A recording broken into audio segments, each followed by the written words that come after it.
Greetings to Dr. Chiu. My name is Satishwari. My metric card number is BB21110899. Today I'm going to present my individual assignment for international trade. The country I've chosen for this assignment is Singapore. To start with, let's look at Singapore's population.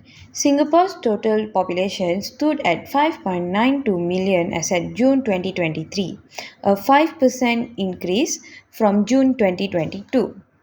The citizen and permanent resident populations increased by 1.6% and 3.7% respectively between June 2022 and June 2023. With the easing of travel restrictions related to COVID-19, more citizens and PRs living overseas returned to Singapore, and this was the largest contributing factor to the increases in the citizen and PR populations.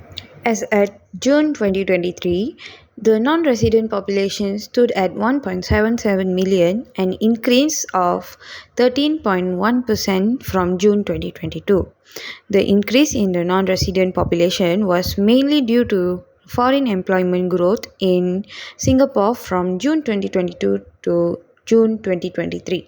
Moving on, according to the advanced GDP statistics for Q3 2023, GDP released by Singapore's Ministry of Trade and Industry, Singapore's GDP growth rate was 0.7% year-over-year in the third quarter of 2023, improving on the 0.5% year-over-year in the second quarter of 2023, but much weaker than the 3.6% annual GDP growth rate achieved in 2022. Measured on a quarter-on-quarter basis, GDP growth rate was up to 1.0% in the third quarter of 2023, much stronger than the 0.1% growth rate in the second quarter of 2023. Moreover, latest statistics from Singapore's Economic Development Board showed that manufacturing output continued to contract in September 2023 compared to the same month a year ago, declining by 2.1% yearly. However, when measured on a month-on-month basis, manufacturing output rose by 10.7% monthly. There was a mixed picture across different industry segments because electronics output increased by 10.2% while chemicals output declined by 12.9%. Transport engineering rose by 13.2%, but precision engineering fell by 10.4%. Biomedical manufacturing slumped by 18.9% due to a significant drop in pharmaceutical output by 41.4%. Now let's look at the imports and exports of Singapore. In 2020, Singapore stood as the 10th largest exporter globally with 317 billion in exports, ranking between Canada and Taiwan, while also securing the 11th position in imports with 289 billion, positioned between India and Switzerland, highlighting its notable presence in the global trade arena. Now let's look at the top 3 exports of Singapore.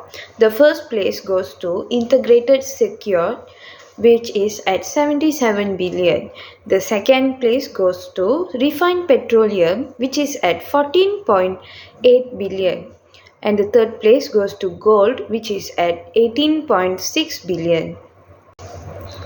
Now let's look at the top 3 imports of Singapore.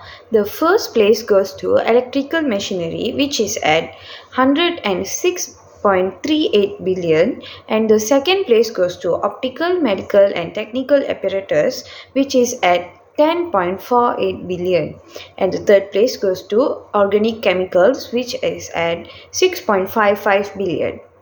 Now let's look at the trade agreements in Singapore. The China Singapore Free Trade Agreement CSFTA has significantly bolstered bilateral trade between the two nations since its establishment in 2009.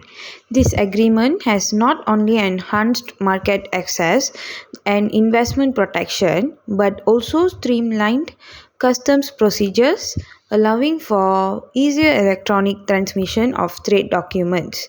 Notably, the upgraded version of CSFTA has significantly bolstered bilateral in 2019, further amplified its impact by expanding preferential treatment to more petrochemical exports from Singapore, especially benefiting products like mineral fuels, organic chemicals, and plastics.